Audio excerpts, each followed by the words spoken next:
Brilliance Audio presents Lies We Tell Mothers, One Woman's Stumble Through 33 Parenting Myths to Happy Families, by Suzy Quinn.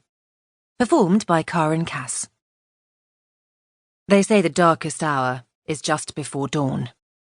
Well, 5 a.m. on that cold Christmas morning was the loneliest, scariest, darkest hour I'd ever experienced. There I was, sobbing, alone and anxious, wishing some sort of mother's instinct would kick in and tell me what to do. It was Christmas Day, but our dark, damp apartment did not glow with festive magic.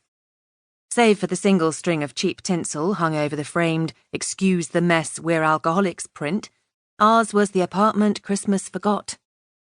Santa hadn't slowed the sledge for us. He kept right on going. I stood in the blackness, bats beating their wings in my chest, rocking my newborn baby as she cried and cried. It wasn't working, the rocking. It turns out a wild-eyed, anxious mother on the verge of tears isn't soothing for a baby.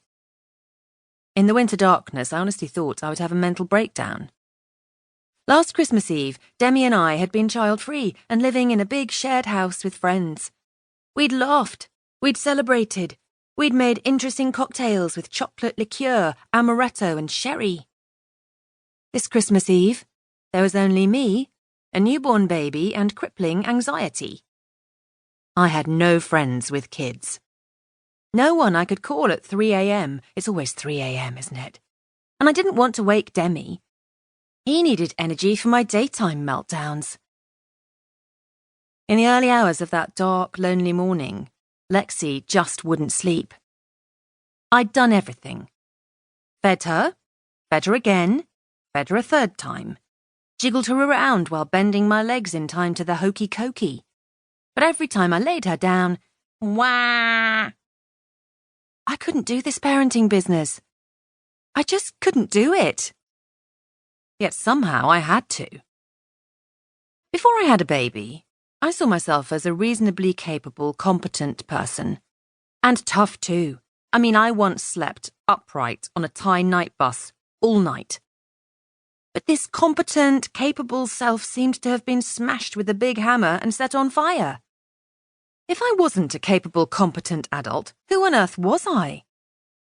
A frightened, empty shell. I'd had bad nights before, of course.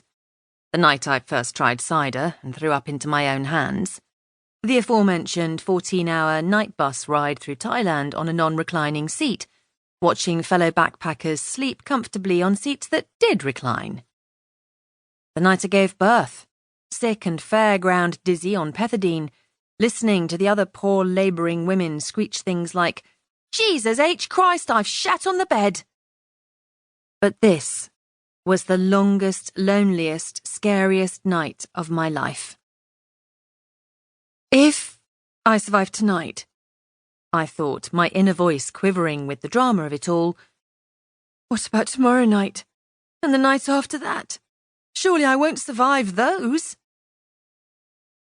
I'd been woken 5 times since 9 p.m, and Lexi just wouldn't fall asleep. It was torture, and I was going out of my mind. On paper, it doesn't sound too bad. Woken up 5 times? So what?